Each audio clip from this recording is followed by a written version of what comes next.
Dur. Eğer durursan bu video bittiğinde bütün rüyalarını yorumlamayı öğrenmiş olacaksın. Yani bugün sana balık vermeyeceğim, balık tutmayı öğreteceğim. İşsiz sohbetlere hoş geldin. Sonuna kadar izlemediğiniz için ben benim son söyleyeceğim şeyleri en başta söyleyeyim.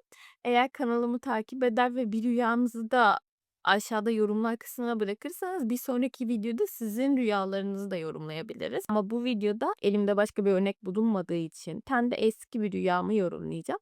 Detaylı bir şekilde yorumlayacağız ve bu video bittiği zaman siz de kendi rüyalarınızı analiz edebiliyor olacaksınız. İddialıyım bu konuda. Şimdi şöyle bir şey var, hani, böyle eskiler derler ya, "Rüyalarını kimseye anlatma." diye. O şeyden değil yani. Hani, rüyalarını birilerine anlatırsan rüyaların gerçek olmaz falan gibi bir yerden değil o kesinlikle.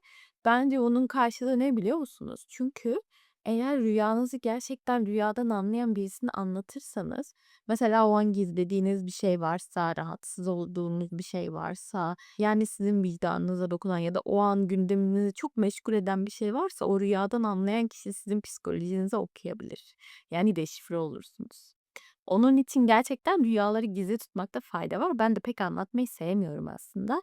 Burada da oldukça kısa, mesajı hızlıca çıkartılabilecek eski bir rüya seçtim bilerek bugün analiz etmek için. Şimdi konuya başlamadan önce yeniden rüyalar hakkında birazcık bilgi vermek istiyorum ve, hani, konuyla ilgilenmek isteyen ve elindeki tek kaynak yapay zeka olmasın isteyen birileri varsa birkaç tane de kaynak göstereceğim. Şimdi bu arada yapay zeka da kötü kaynak değil. Sadece şöyle bir şey var. İnsanların biliyorsunuz yapay zekâyla dertleşmek gibi falan bir alışkanlıkları oluştu son zamanlarda. Yapay zeka önceden edindiği bilgileri kullanıp sizin rüyalarınızı manipüle edebilir. Böyle bir tehlike var sadece. Ama yine de, hani, böyle, ben okumak istemiyorum ama yine de rüyalarımı anlamak istiyorum derseniz bence rüya sembolizmini analiz etmenize yardımcı olmak için yapay zekâya soru sorabilirsiniz. Ha, benim tavsiyem ne olur?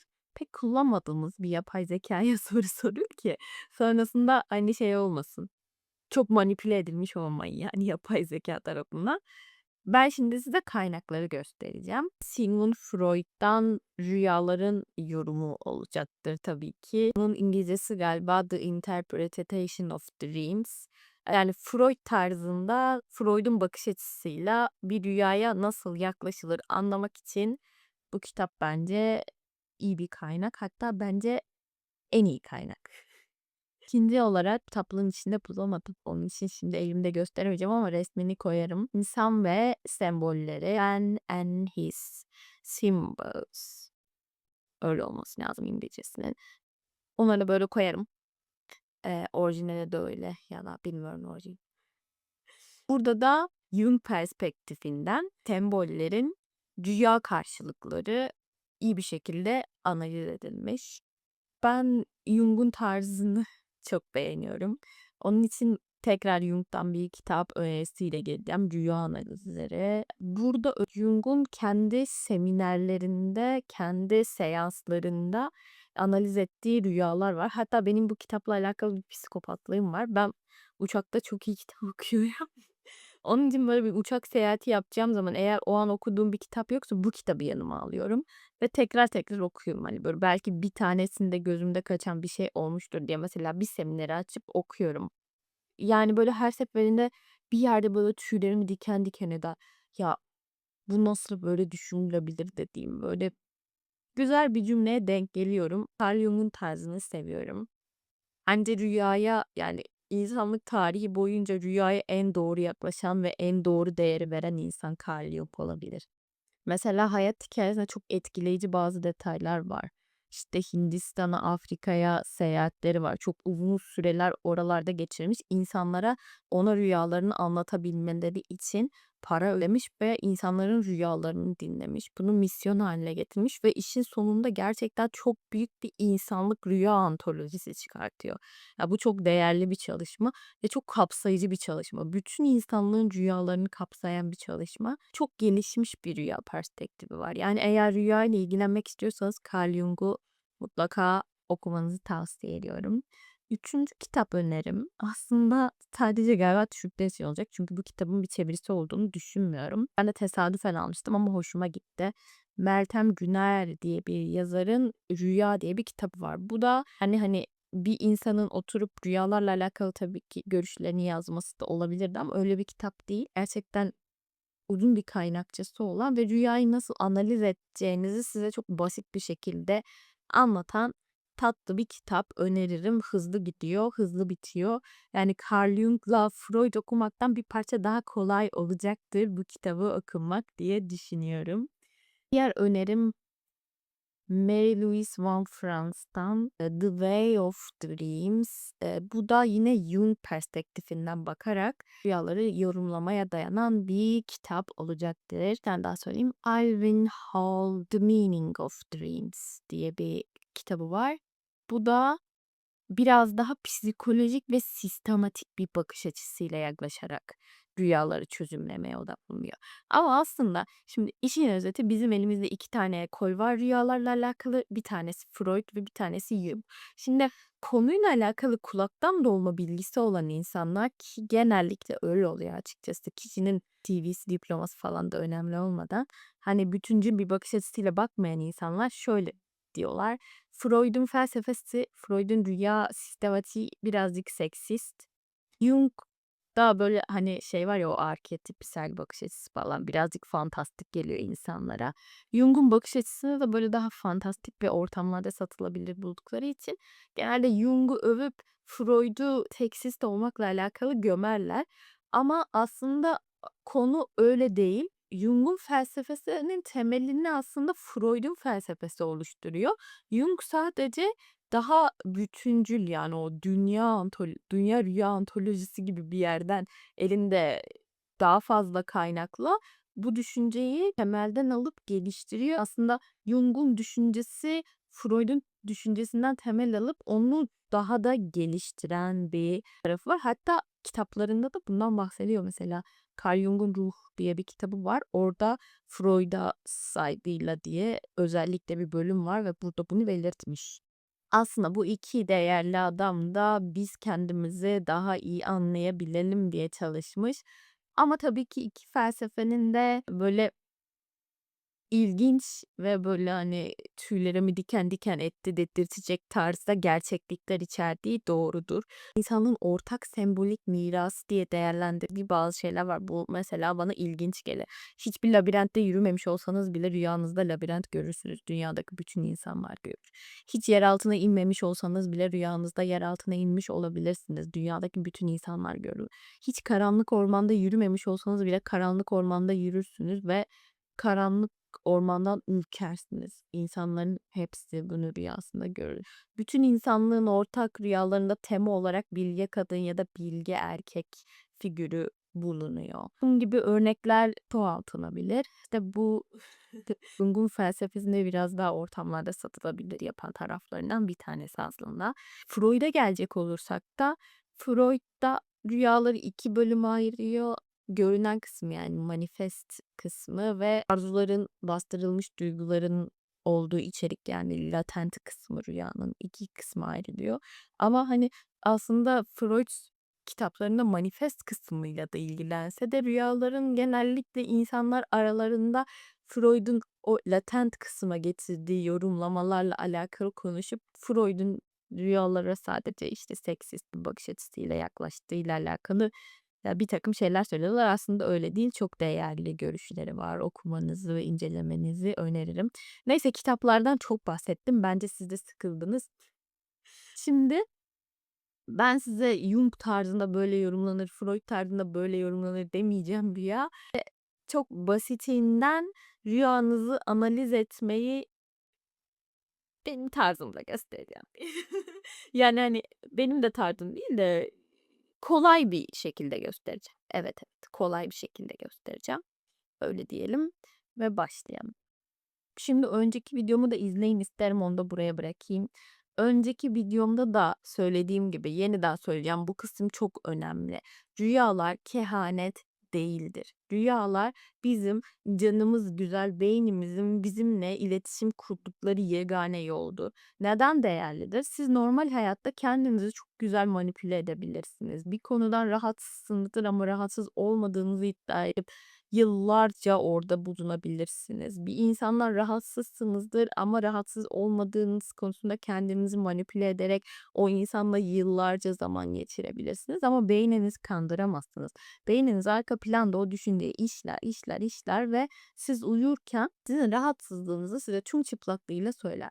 Eğer siz rüyanızı yorumlamayı bilmiyorsanız o cümleyi kaçırırsınız ya da işte rüyamda yılan gördüm bak düşmanmış falan diye böyle tamamen sembolik ve basit bir yere indirgeyip rüyanın değerini öldürürsünüz. Kendinizi anlamazsınız. Rüya görme kapasiteniz genişmez ve sonunda önermediğim bir yerde kalırsınız. Yani insanın rüyalarına değer verip rüya görme kapasitesini geliştirebilmesi gerçekten çok değerli bir şey. Gerçekten çok özel bir şey.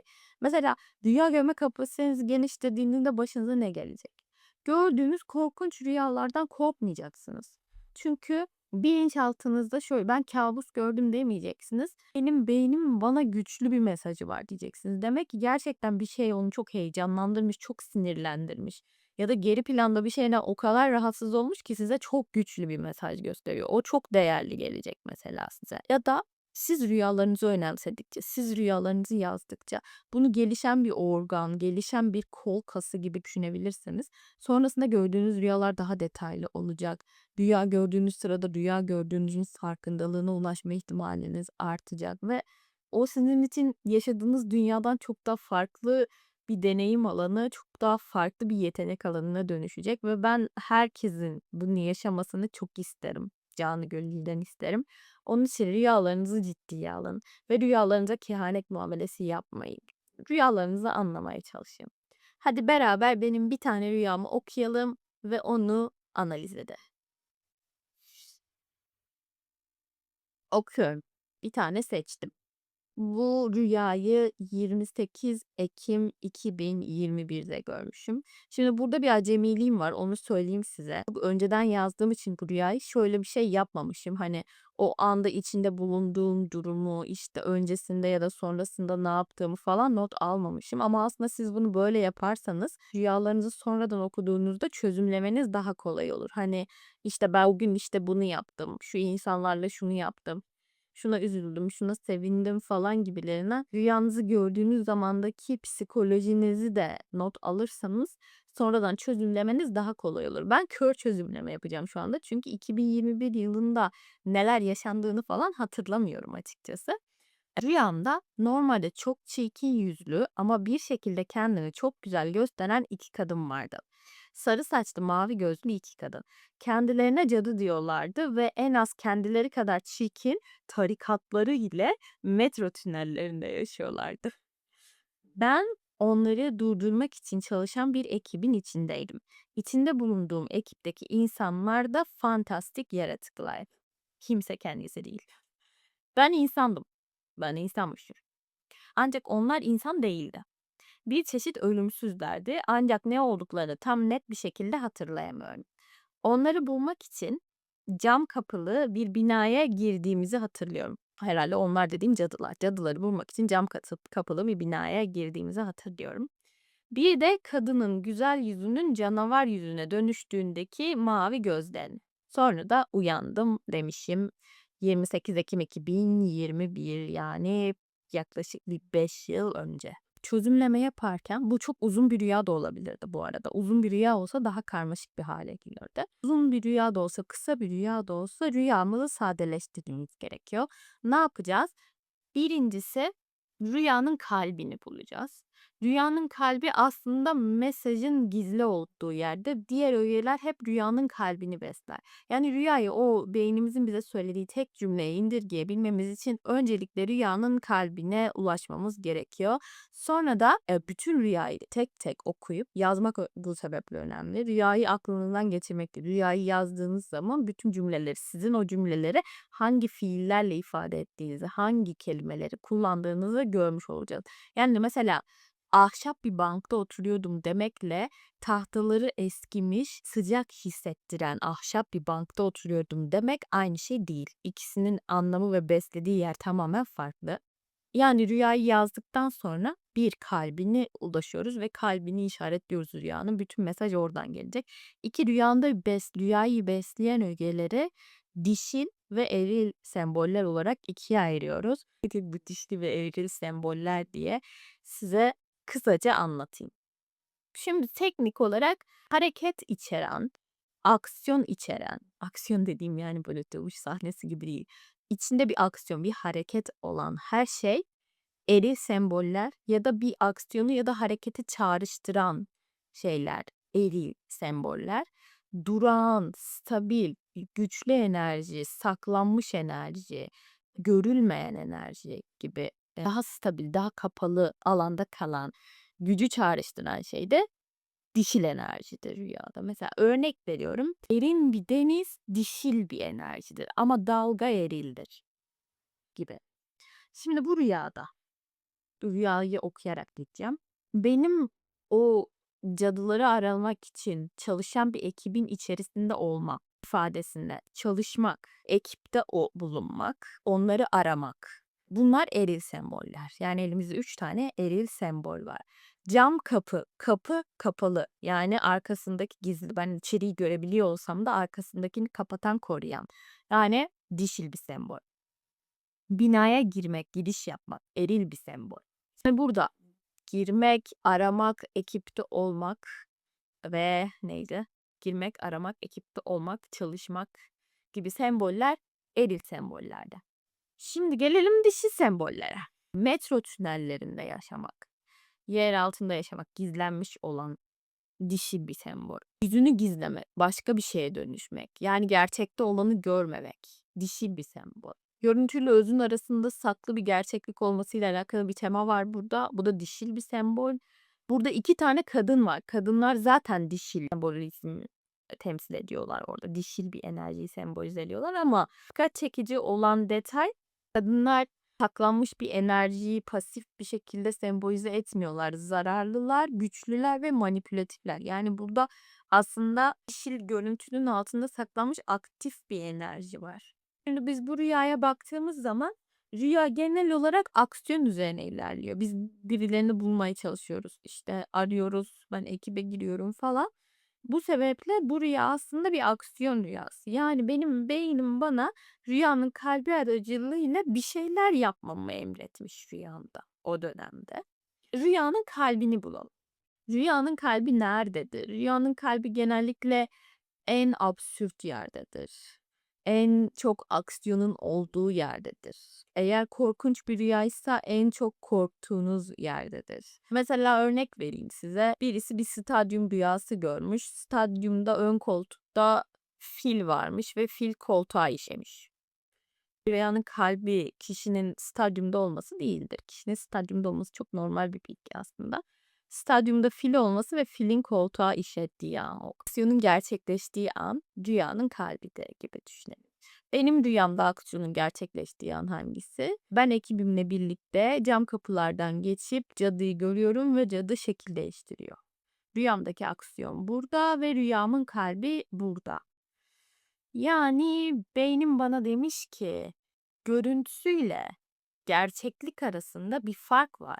Sen bunu seziyorsun, görülene inanma, gerçeği kovala. Yani sezdiğin gerçekliğin arkasında dur gibi bir mesaj vermeye çalışmış. İşte bu gördüğüm o rüya, işte canavarlar, fantastik canlılar falan aslında düşündüğümüz zaman tek ve gerçek bir cümleye evrilmiş. Şimdi ben rüyayı yorumlarken dedim ki ben 2021'in ekim ayında ne yaşadım acaba? Hani o tarihlerde ne oldu falan diye düşündüm. O zamanlar işimde çok mutluydum. Mutlu olduğumu düşünüyordum. Ve 2021 yılına gidip o tarihe baktığım zaman o zamanki ekibimle bir ekip yemeği yediğimizi fark ettim. Çok yakın bir tarihte.